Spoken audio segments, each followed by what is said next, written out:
इन 8 मूर्तियों की विशेष शक्तियां हैं। क्या? सर्व कौन है? इन सर्व नामक भगवान महादेव ने इस धरती को अपने हाथ में ले रखा है। धरती का पालन पोषण करने वाले कौन है? सर्व नामक महादेव है। भव नामक जो महादेव है, जो शिव है, वो सारे जल पर उनका नियंत्रण है।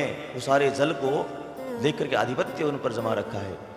तीसरा जो रुद्र नामक शिव है, वो क्या करते हैं? अग्नि स्वरूप में है और पोषण करने वाले हैं।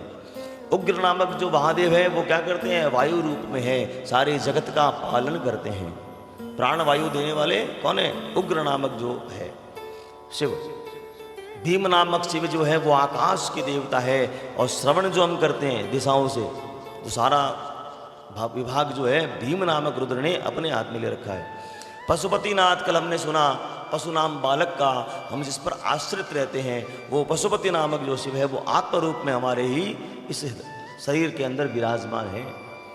किसी भी खाली वस्तु को देखो, आप मटकी देख लो या कोई टोपिया देख लो, जो थोड़ा सा उसका मुख छोटा हो, उसको कान में लगाओ, तो कान में लगाओगे तो उसमें आवाज आएगी आपको, ये क्या है? ये परमात्मा स्वयं बैठा है, आत्म रूप में बैठा है। वो कहता है मैं हूं। कहीं कोई संगीत थोड़ी बज रहा होता है, लेकिन जैसे उसे कान में लगाओगे आपको आवाज आएगी। ईशान रूप में, प्रकाश रूप में, मानो सूर्य भगवान भी जो है शिव रूप में ही विराजमान है। सारे संसार को प्रकाशित करने का काम ईशान नामक भगवान रुद्र करते हैं। और महादेव अष्टम मूर्ति जो है, वो क्या करती है? आह्लादनी शक्ति जो है, वो चंद्र रूप में विराजमान है। इस प्रकार सारे जगत में 8 दिशाओं में कौन बैठे हैं? भगवान रुद्र जी अलग अलग मूर्तियों के रूप में बैठे हैं। इसका मतलब क्या निकला? क्या समझा हमने इससे?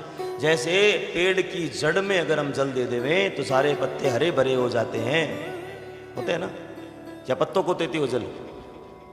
जड़ में देते हैं तो पत्ते हरे भरे, एक दिन जल ना दो तो पत्ते मुरझा जाते हैं। वैसे ही आज की पीढ़ी आपसे भी पूछती होगी, आपके मन में भी आता होगा, waste of water, waste of milk क्यों कर रहे हैं हम?